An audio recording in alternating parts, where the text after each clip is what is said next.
Okay, here we are in my messy garage, and I wanted to show on the Chun, on the wooden dummy, how I move around the dummy when I'm doing some blocks and counters. It's important when we're on this Chun, right? This Chun really, I mean, it moves back and forth and stuff, but it doesn't move around.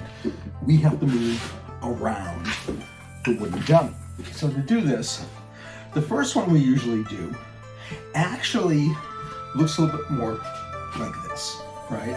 We'll do it completely on the dummy in a second. We're gonna have to shorten it up. So the first one, it basically kind of comes from fencing, and I call this like a shield and buckler, where I'm gonna block the incoming hook, which is going to be a right hook, and I'm going to hit. So it's gonna look like this. As I block, and then I come down. So vertical fist into a horizontal fist. But for the dummy, we have to kind of get in a little bit closer. So to do that, I'm going to move around this dummy and make the hit here and then here. So we're going to really shorten it up. But when you're doing it with a training partner, it kind of looks more like in this longer boxing range instead of this like shorter trapping Wing Chun range. Notice I move around the dummy as best I can, and I'm blocking and hitting at the same time. I'm coming in and making that hit. Next one, we're going to go from pak to lapsada. Here I'm just using a back fist. And then it's high, low, and a hook. So again, now I'm going to move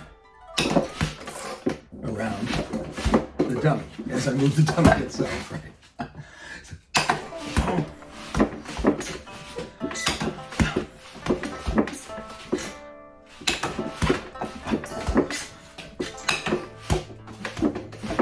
Next one, it's a block, so to low.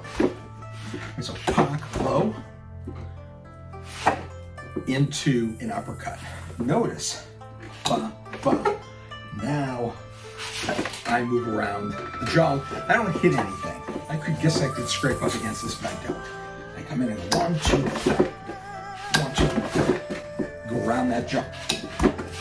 So even if you are using a pole instead of a wooden dummy with arms, and you're pretending you want to move around that pole, the pole is fixed in time and in space.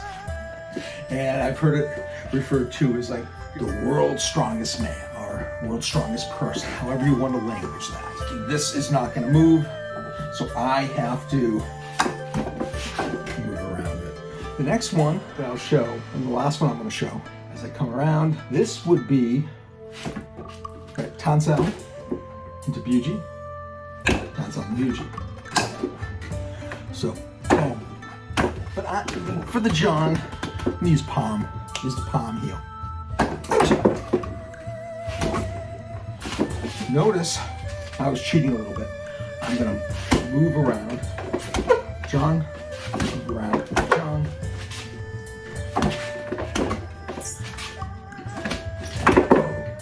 And just quickly so you can see it from this side, Tansel.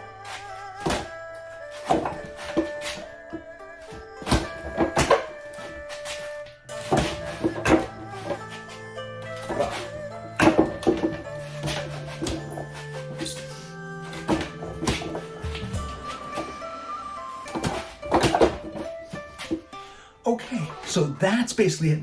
Just some ideas about moving around the Chun using some blocks and counters when, you know, we do these forms, right? As we're moving around the Chun, ba, ba, kicking, you can't see from there, but boom, boom, kick here, boom, ba, ba, ba, ba, what have you. So just some ideas if you have a Chun, using a pole, using a bag, whatever you're using for solo training, just to give you an idea that all the stuff we can move around, even when we're not doing form, to use the jog as a training aid. So what do you think? Do you want to subscribe, like, share the video, all of that stuff? I'd love to have you on board. We are a community of martial artists just trying to get better, sharing concepts, techniques, enjoying the process. And as I always say, no matter what you do, just keep training. I'll see you next time.